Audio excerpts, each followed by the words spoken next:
We believe that Valentine's is an issue, a custom which has no association with our religious laws and our religious values. Religious hardliners in Pakistan are protesting against Valentine's Day. They say it doesn't fit with their Islamic faith. The holiday stems from a day of feasting in honor of a Christian saint, but today it's viewed by most as a secular occasion, and it's marked, of course, with romantic gestures, cards, flowers, sweets. But some Pakistanis say, not in my town. One university there has even pushed for February the 14th to be called Haya Day, celebrating the Islamic principle of modesty. Well, both of our guests are in Islamabad arguing against Valentine's Day is Asif Luqman Qazi, a special advisor to the Islamic political party Jamaat-e-Islami. More in favour of the holiday, Farzana Bari is with us. Farzana is Director of Gender Studies at Quaid-e-Azam University. Thank you very much indeed, both, for your time. Asif, what have you got against a holiday that really is supposed to bring people together and make people feel that they're part of something greater than just being on their own? Yes, thank you, Adnan. Valentine's Day is against our social norms, and it's against the very social fabric of our society. It contradicts and it violates our religious teachings, and religion teaches us, men and women, to have relations within the bond of marriage. This festivity or this day, it promotes relationship between men and women outside the bond of marriage, and it promotes certain trends and behaviors that are not in conformity with our social norms. So that's why we do not want this foreign element inside our society. It's not an organic part of our society, of our social norms and our culture. It's a foreign element, and the society does not approve of it. Nobody would like to his daughter or his sister to go on a date with a stranger, with someone they don't know on this day. This day is against the social norms of our society. Farzana? I don't know. There are so many. We live in a globalized world, and there are so many things, like I think there is a lot of shared cultures now across borders. And I think it's a very narrow understanding of also a Valentine's Day, although I personally feel that all days, whatever you say, it is part of consumerism in a capitalist economy. However, I think Valentine's Day is particularly is about actually love. And it's, in our society, he's quite right. That in our society, especially if two adults are, outside marriage, if their love is, declared as a crime, basically. However, the people do not stop loving each other, and as a result of that, every day people get killed in the name of so-called honor, in my view, Valentine Day, in any case, has moved beyond like only a romantic love, although I think romantic love is a fundamental right of every adult individual. And this is also a misinterpretation of Islam, because Islam does allow both, adults to meet, each other. The consent of two individuals is fundamentally required in the contract before they enter the contract of marriage. That means how do they, what does that tells you?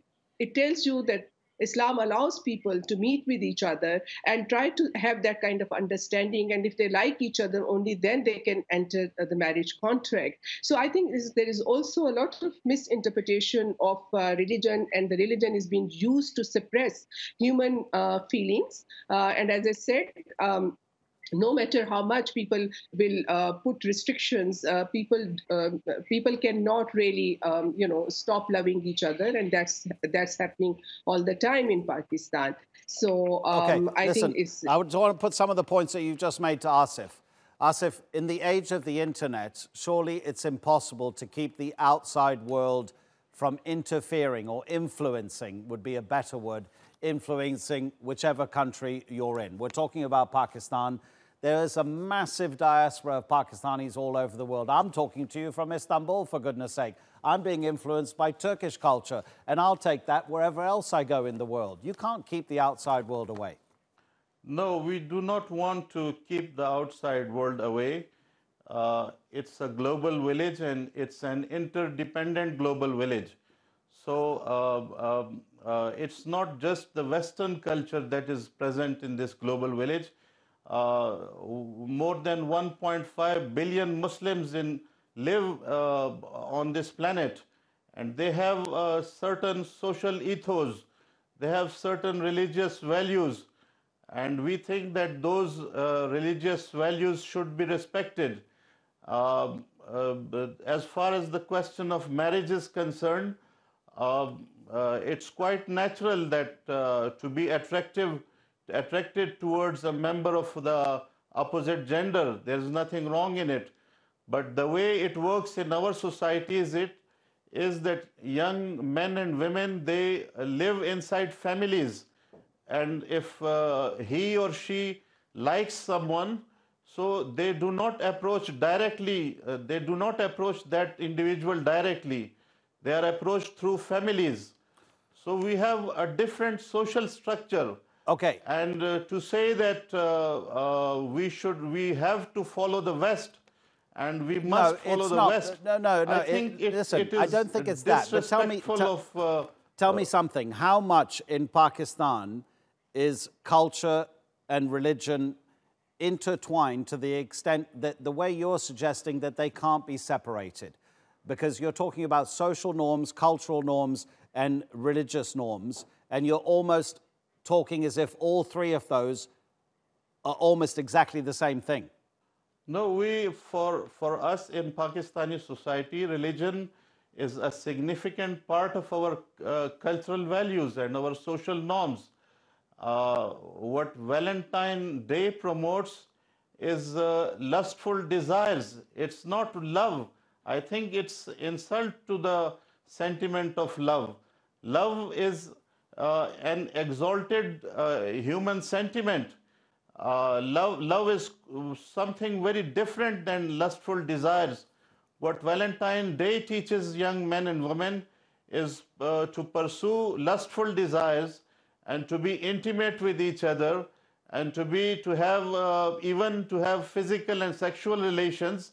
This all leads to these kinds of relations, and certainly not just Islam. Okay. All major religions of the world. Okay, Asif, listen, we're going to be running out of time. We've covered that particular angle. Asif, if you don't mind, we've covered that particular angle, and I completely appreciate what you're saying, and I absolutely get it. But let's just extend the discussion a little bit further. Farzana, we're talking about Pakistan, a country where people have lost their lives, who have been killed for daring to speak out in favor of people who are simply accused of blasphemy.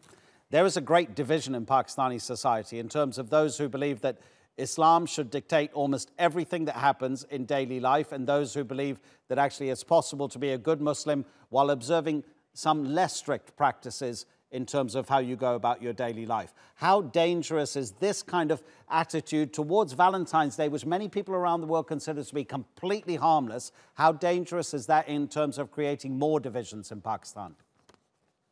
I think it's a very dangerous trend because we are not allowing people to live their lives the way they want to.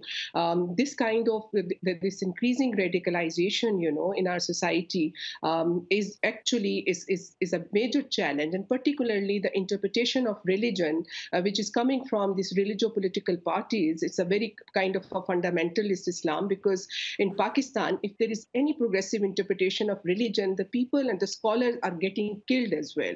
And I feel like this kind of expression of love, where people, and it's the people's fundamental right, whatever the if people are celebrating, for example, their birthdays parties. I mean, birthdays also, we in our culture we never celebrated birthdays, but nowadays even in villages people are celebrating their birthdays or their wedding anniversaries and all that. And similarly, I think Valentine's Day is a day which there are a lot of people who want to celebrate, and nobody has a right to, threaten them. Or if there are parties around in the city, Jamaat-e-Islami types of organizations, and there are some other fundamentalist organizations, they'll go around and they start attacking those parties and all that. And I feel that this kind of intolerance actually is creating a lot of Farzana, how much is this? society. How much is this a patriarchal issue as much as a religious one?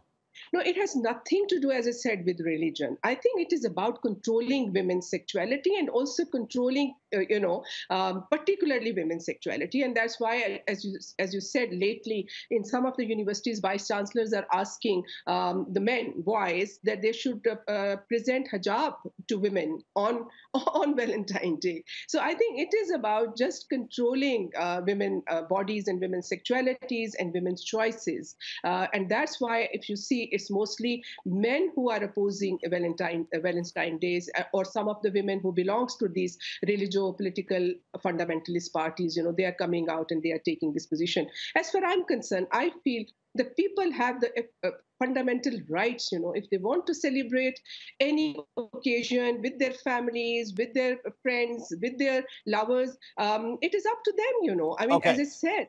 Asif, Farzana, thank you both very much indeed for your time.